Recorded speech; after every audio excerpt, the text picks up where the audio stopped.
በገንዘብ ላለመታዘዝ ከሁለት አንዱ ግዴታ ነው። እሺ የሰው ልጅ ፈጣሪውን ትቶ ለገንዘብ እየተገዛ ነው። ስለዚህ የስልጣን ያስፈልገዋል። ለምን? የሰው ልጅ መገዛት ያለበት ለማን ነው ብለናል?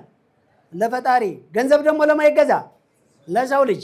አሁን ግን እየተኖረ ያለው የሰው ልጅ የፈጠረውን አምላኩን ትቶ ለገንዘብ እየተገዛ ስለሆነ ገንዘብ እኛ ፈጠር ነው እንጂ እኛ ልንገዛው እንጂ እሱ ሊገዛን አልተሾመም፣ መቼም አንሾመውም።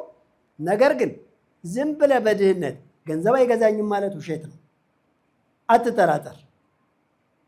የሆነ ባለ ሀብት መሆን አለብህ ወይ መንነህ የሃይማኖት አስተማሪ፣ አሁን ሀብት አለህ የጸጋ የመንፈስ፣ ወይ ሰርተህ ረብጣ ባለ ሀብት። በገንዘብ ላለመታዘዝ ከሁለት አንዱ ግዴታ ነው። እሺ እልል ያለ ቁልጭ ያለ ድሃ ሆኖ ግን ምንም አይነት አገልግሎት ላይ ምንም አይነት ነገር ሳይኖረው እኔ ገንዘብ አያዘኝም ማለት ውሸት። እያነጠረ በካልቾ ነው የሚያዝ።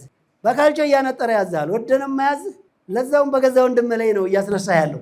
በገዛ ሃይማኖት ላይ እያስነሳ ነው ያለው። በገዛ ሀገርህ ላይ፣ በገዛ ቤተሰብህ ላይ፣ በገዛ ዜጋ ላይ ነው እያስነሳብህ ያለው። ገንዘብ በዚህ ልክ እያዘዘን ነው ያለው። ይሄንን የገንዘብ ባርነት ነፃ ለመውጣት ሰርቶ በቂ ገንዘብ ማግኘት፣ በቂ ገቢ ማግኘት ግድ ይለናል አይለንም? ግድ ይለናል።